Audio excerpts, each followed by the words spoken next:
came today, which is awesome because I was waiting for the last of my fabric. I've got two different kinds of velvet here. One is an upholstery velvet, which is going on the inside of the pockets that are going to go along the neck of the guitar. And the other is actually really, really pretty. It took a while to get here, but I think it was worth the wait. Excuse you. You're being a little rude. Don't mind Dakota. She is learning how to be a shop dog. So she's in here today. The boys are outside. Like I was saying, this velvet, this black velvet, is actually really, really deep, dark black.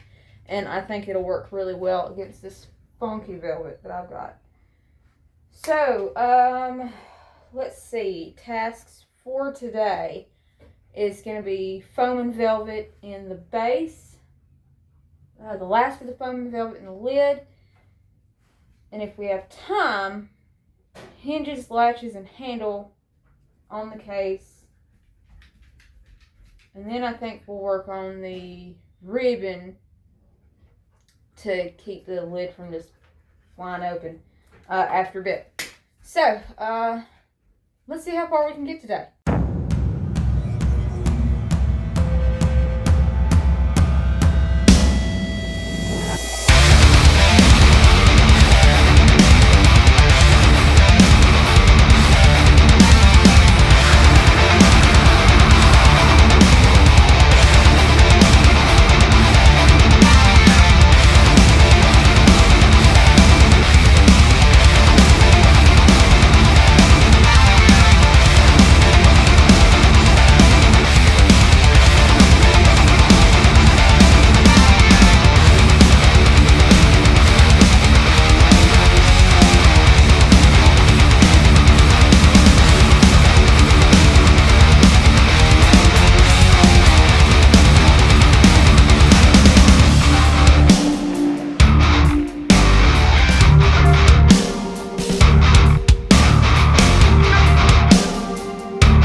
Okay, so it is day 4 of filming, day 2 of fabric.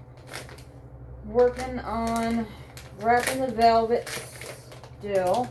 Not super thrilled about that, but I did get some new adhesive, so hopefully that'll work out just a little bit better. The spray adhesive is really good for foam. It does say that it works with fabric, and technically, yes, it does work with fabric. But I don't have the control that I need to get this fabric applied well. I'm not really worried about that. So, Plan attack. Okay, I'm going to start with these pockets that I've cut out. And they're just little storage pockets. I'm going to use the upholstery velvet. Go ahead and get these lined out. I need to go ahead and measure the depth for the lip for whatever I'm going to use for a lid. I've got some cardboard, so I think I'll end up using that for a lid. And hopefully that'll work out better. And then I'll figure out a better way to wrap this stretchy velvet. This stuff is actually really pretty. Move. Difficult to work with. Not any more difficult than my funky velvet, but this stuff needs to conform to